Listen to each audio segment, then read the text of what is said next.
بسم اللہ الرحمن الرحیم۔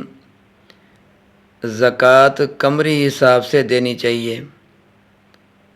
اسی طرح زکوٰۃ کی ادائیگی بھی چاند سے وابستہ ہے۔ تم اپنی زکوٰۃ کا حساب چاند کے سال کے ساتھ کرو، کیونکہ جو دوسرا حساب ہے یعنی اس لحاظ سے تو 35-36 سالوں کے بعد چاند کا ایک سال بڑھ جاتا ہے، تو گویا 70 اور 72 سالوں میں چاند کے 2 سال بڑھ جائیں گے، اور جو شمسی یعنی سورج کے حساب سے اگر تم کرو گے وہ کم ہو جائیں گے۔ تو کئی اللہ تعالیٰ کے نیک بندے ایسے بھی ہیں کہ ان کی عمریں 90 سال ہیں اور وہ باقاعدہ زکوٰۃ نکالتے ہیں۔ پس اگر وہ چاند کے اعتبار سے حساب کریں گے تو سال ضائع نہیں ہوگا، ورنہ تقریباً 36 سال کے بعد چاند کے اعتبار سے ایک سال بڑھ جاتا ہے، تو ایک سال کی زکوٰۃ رہ جائے گی۔ لہذا زکوٰۃ کو چاند کے سال کے حساب سے دینی چاہیے۔ مثال کے طور پر یکم رمضان کو تمہارا سال ختم ہوتا ہے یا یکم شوال کو تمہارا سال ختم ہوتا ہے، تو ہر سال اس وقت ادا کر دیا کرو، کیونکہ اللہ تعالیٰ سب کو مال ایک ہی مہینے میں نہیں دیتا۔ کسی کو کسی مہینے میں مال ملتا ہے اور کسی کو کسی مہینے میں ملتا ہے، تو جس کو جس مہینے میں ملا ہے وہ اسی مہینے میں اگلے سال صاحب نصاب ہوگا اور اسی مہینے کے اعتبار سے زکوٰۃ نکالے گا، اسی مہینے کے اعتبار سے زکوٰۃ نکالے گا۔ تو اس واسطے زکوٰۃ کے لیے شریعت نے کوئی مہینہ مقرر نہیں کیا، اس واسطے کہ مال کے ہاتھ لگنے کا کوئی وقت مقرر نہیں ہے۔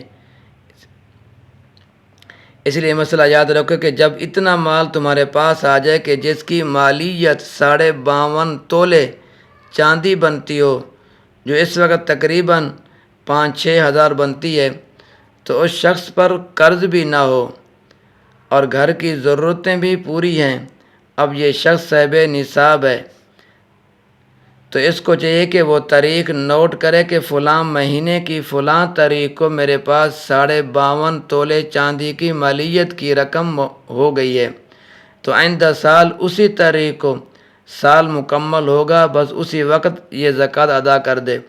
تو زکوٰۃ ادا کرنے کے لیے کوئی مہینہ شریعت کی طرف سے مقرر نہیں ہے، نہ رمضان کا نہ رجب کا۔ شریعت کی طرف سے کوئی مہینہ مقرر نہیں ہے کہ فلاں مہینے کو آپ نے زکوٰۃ دینی ہے، اگر فلاں مہینے کو آپ زکوٰۃ ادا کریں گے آپ کی زکوٰۃ ادا نہیں ہوگی۔ شریعت نے کوئی مہینہ مقرر نہیں کیا۔ تو فرمایا یہ آپ سے سوال کرتے ہیں کہ انل اہلہ چاند کے بارے میں، یعنی یہ کبھی چھوٹا ہوتا ہے کبھی بڑا ہوتا ہے، یہ قصہ کیا ہے، یہ ایسا کیوں ہوتا ہے؟ فرمایا قل ہی مواقیت، آپ فرما دیں کہ یہ وقت کی شناخت کے آلے ہیں، للناسی لوگوں کے لیے، اور حج بھی اسی کے ساتھ وابستہ ہے کہ جب ذوالحجہ کا چاند ہو تو حج کے دن آ گئے ہیں، تو 9ویں تاریخ کو عرفات میں پہنچنا ہے، 10ویں 11ویں اور 12ویں تاریخ کو رکن کا طواف کرنا ہے، طواف افاضہ طواف زیارت کرنا ہے، تو یہ چیزیں چاند کے ساتھ وابستہ ہیں۔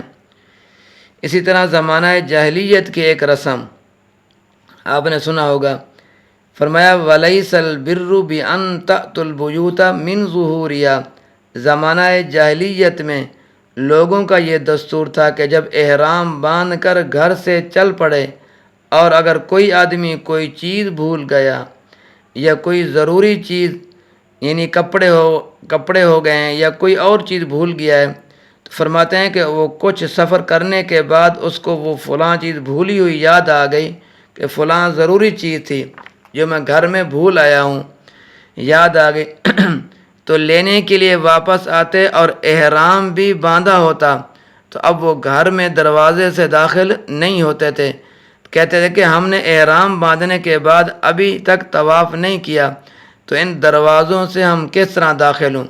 تو پھر وہ اس طرح کرتے کہ چوروں کی طرح عقبی جانب سے دروازہ توڑ کر داخل ہوتے تھے اور اپنا سامان لے لیتے اور پھر چلے جاتے۔ تو اب دیکھو کہ رب نے ان کو عقل بھی دی ہے. آدمی سوچے کہ اس کا فائدہ کیا ہے. بھئی تم انسان ہو اور انسان ہی سے بھول ہو جاتی ہے، تو دروازے سے داخل ہو، اپنی چیز اٹھا لو اور سفر پر روانہ ہو جاؤ. یہ کیا مسئلہ ہے؟ فرمایا کہ میں نے احرام باندھا ہے اور ابھی تک طواف نہیں کیا، لہذا دروازے سے اگر داخل ہوا تو گناہ گار ہو جاؤں گا. اور اگر کوئی دروازے سے داخل ہوتا تو اس کو وہ برا بلا سمجھتے اور برا بلا کہتے بھی تھے. تو فرماتے ہیں اسی طرح ایک واقعہ پیش آیا کہ ایک صحابی رسول صلی اللہ علیہ وسلم کوئی چیز بھول گئے. کچھ سفر کرنے کے بعد یاد آیا کہ میں تو بڑی اہم چیز گھر چھوڑ آیا ہوں، اور وہ تھے بھی قافلے کے ساتھ، اس لیے جلدی جلدی آئے قافلے سے رہ نہ جاؤں، اور دروازے سے داخل ہوئے، اپنا سامان لیا اور جلدی سے واپس چلے گئے. قافلے کے ساتھ تو مل گئے، تو محلے والوں نے کیا کیا؟ شور ڈالا کہ دیکھو عقبی جانب سے نہیں آیا، دروازے سے آیا ہے، اور دروازے سے پھر نکل گیا ہے. تو اس پر اللہ تعالیٰ نے فرمایا وَلَيْسَ الْبِرُّ، اور نہیں ہے نیکی بِأَن تَأْتُوا الْبُيُوتَ مِنْ ظُهُورِهَا، یہ کہ تم گھر میں عقبی جانب سے سوراخ کر کے آؤ. فرمایا وَلَكِنَّ الْبِرَّ مَنِ اتَّقَىٰ، لیکن نیکی ان کی ہے جو رب سے ڈرتے ہیں، کیونکہ نیکی رب تعالیٰ کے حکم ماننے میں ہے، رسم اور رواج میں کوئی نیکی نہیں ہے. اگر کسی آدمی کا والد فوت ہو جاتا ہے، وہ کہتا ہے میں فلاں کام کروں گا، اگر نہیں کروں گا تو لوگ مجھے کیا کہیں گے. اسی طرح جب کسی کا بچہ پیدا ہوتا ہے، کہتا ہے اگر فلاں کام میں کروں گا تو ٹھیک ہے، اگر یہ کام میں نے نہ کیا تو لوگ مجھے کیا کہیں گے. بعینی اسی طرح اپنی خوشی کے اندر، اپنی شادی کے اندر بھی ہم یہ تصور کرتے ہیں، یہ سوچتے ہیں اگر یہ کام میں نہیں کروں گا لوگ مجھے کیا کہیں گے. میرے دوستو، جس کام کے اندر ہم نے یہ سوچا لوگ مجھے کیا کہیں گے، اور اللہ کو ہم نے حاضر ناظر نہ سمجھا، لوگوں کی فکر کی لوگ مجھے کیا کہیں گے، میرے دوستو وہ نیکی نہیں ہے، وہ نیکی نہیں ہے. اگر ہم نے یہ سمجھا کہ آیا میرا رب کیا چاہتا ہے، اس وقت میرے رب کی منشا کیا ہے، میرے رب کا حکم کیا ہے، اور نبی کریم صلی اللہ علیہ وسلم کا طریقہ کیا ہے، وہ ہمارے لیے نجات کا سبب بھی بن سکتا ہے وہ کام. اور اللہ کا حکم ماننے کے اندر نیکی بھی ہے، اجر بھی ہے، ثواب بھی ہے، نجات بھی ہے، سب کچھ ہے. اگر ہم کہیں لوگ مجھے کیا کہیں گے، یہ سب رسم اور رواج ہیں، وہ تمہیں نیکی نہیں ملے گی وہ کام کرنے میں، وہی کام کرنے میں تمہارے لیے وبال جان تو بن سکتا ہے، لیکن تمہیں نیکی نہیں ملے گی.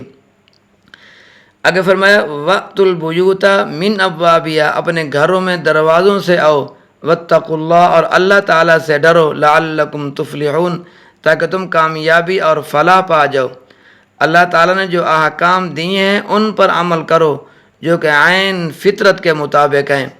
اللہ تبارک و تعالیٰ میرا اور آپ کا حامی و ناصر ہو.